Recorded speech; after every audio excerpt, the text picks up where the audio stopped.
দেখতে পাচ্ছেন আমাদের লাউ গাছে লাউ ধরেছে।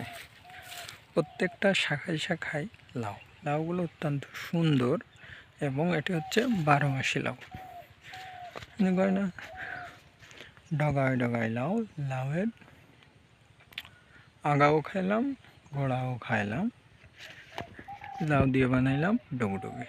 তাই সেই স্বাদের লাউ।